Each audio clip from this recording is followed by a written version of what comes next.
Friends, आज हम कोलाइडी विलेनों की शुद्धिकरण के बारे में पढ़ेंगे। Purification of colloidal solution. कोलाइडी विलेनों में कुछ इलेक्ट्रोलाइट पदार्थ तथा विलेय अशुद्धियाँ रहती हैं। जैसे कोलाइडी सॉल्यूशन बनाते हैं तो उसमें जो इलेक्ट्रोलाइट्स जो पॉजिटिव और नेगेटिव आयन में सॉल्वेंट में डिजोल्व करते हैं तो डिसोसिएट हो जाते हैं। इलेक्ट्रोलाइट पदार्थ तथा विलेय अशुद्धि रहती है। अगर कोई सॉल्यूट के अंदर जो इम्प्योरिटी है वो होती है। इन इम्प्योरिटीज़ की उपस्थिति में, इम्प्योरिटीज़ मतलब अशुद्धियाँ, इन इम्प्योरिटीज़ की उपस्थिति में कोलाइडी विलेनों का अवक्षेपण हो जाता है। कोलाइडी विलेन जो होते हैं उनका क्या होता है, प्रिसिपिटेशन हो जाता है, अवक्षेपण हो जाता है।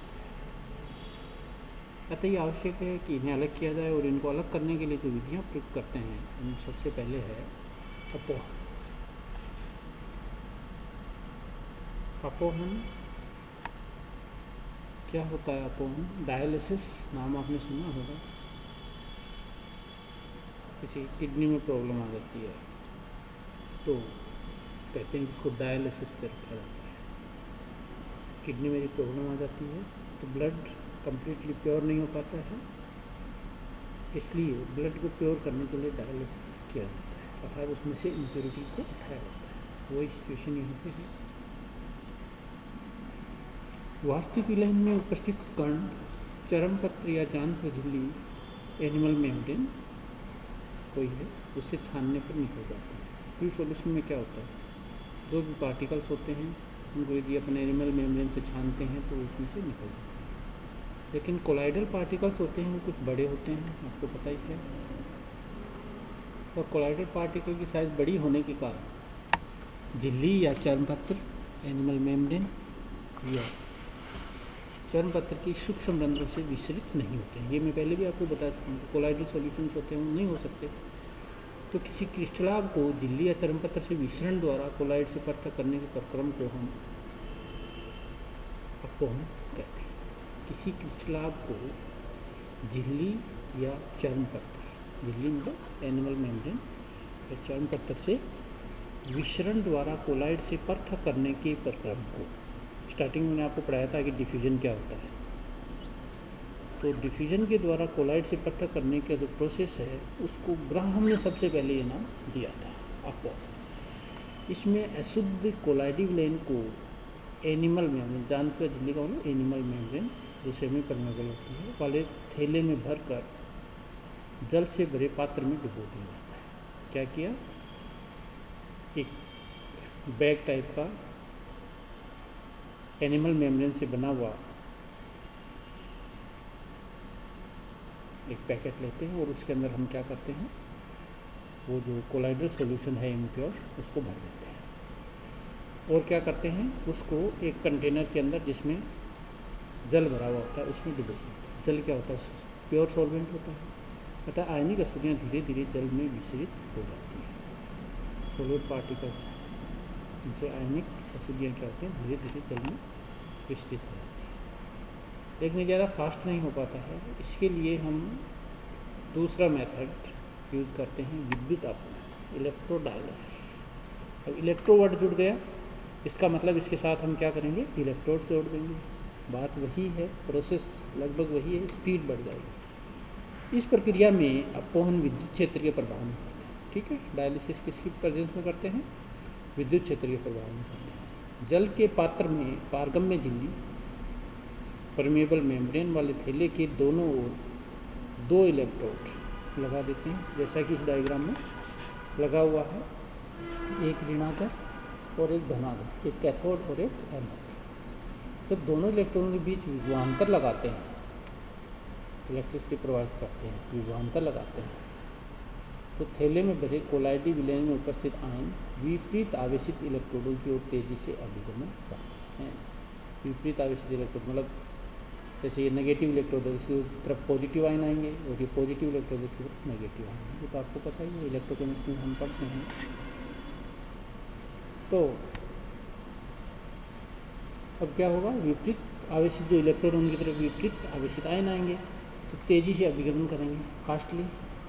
क्योंकि विद्युत के प्रभाव से जल्दी गति करते हैं और उनके विचरण की गति बढ़ जाती है। इस प्रक्रिया को विद्युत अपवन कहते हैं, इसको इलेक्ट्रोडायलिसिस कहते हैं।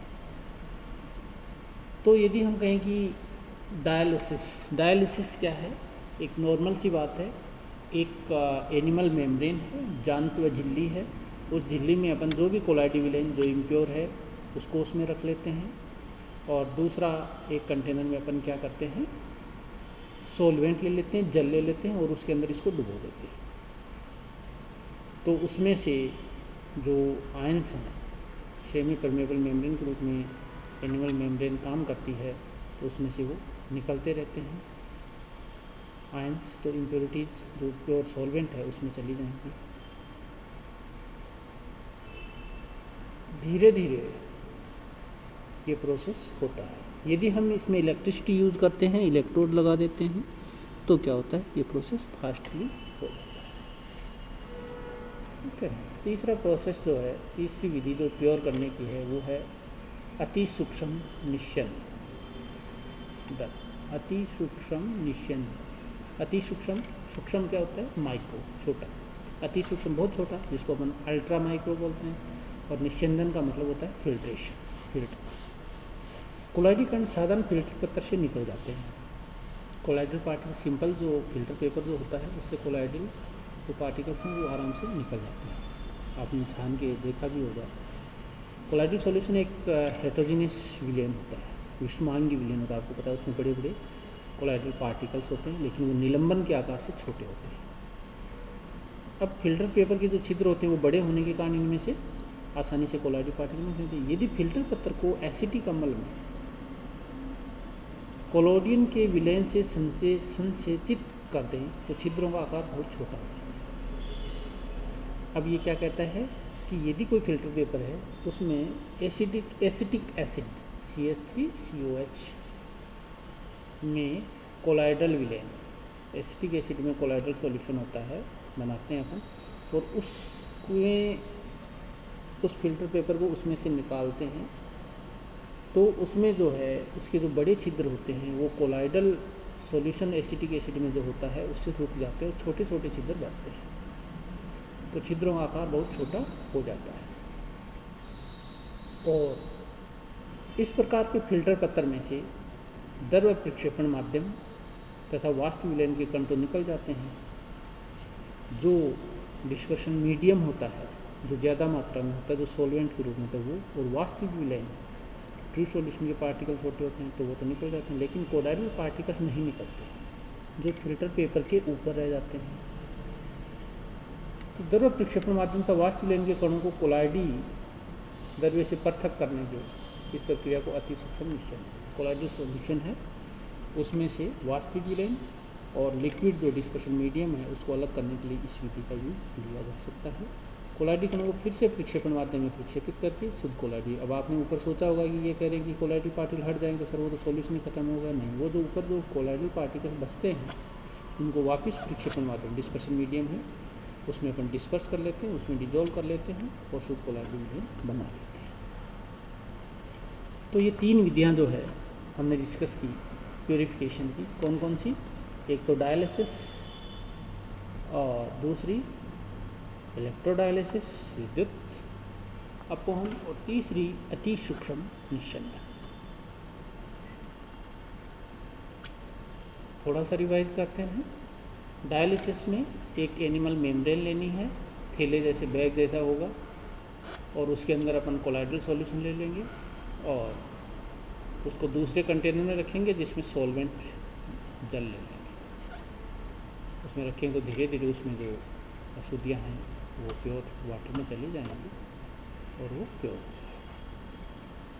दूसरा है इलेक्ट्रोडायलिसिस, स्पीड बढ़ाने के लिए 2 इलेक्ट्रोड लगा देंगे तो आयंस की गति बढ़ जाएगी, तो जल्दी जो काम हम अपवन में करते हैं वही काम यहाँ जल्दी हो जाएगा।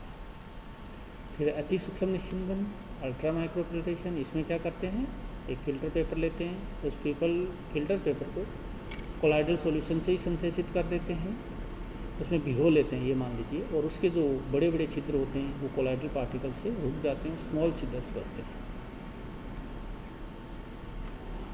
इसमें से आराम से जब हम छानते हैं तो जो मीडियम वाटर होता है वो, और जो और अशुद्धियाँ होती हैं, जो वास्तविक सॉल्यूशन टाइप की जो अशुद्धियाँ मिली हुई होती हैं, पॉजिटिव नेगेटिव आयन होते हैं, वो निकल जाते हैं।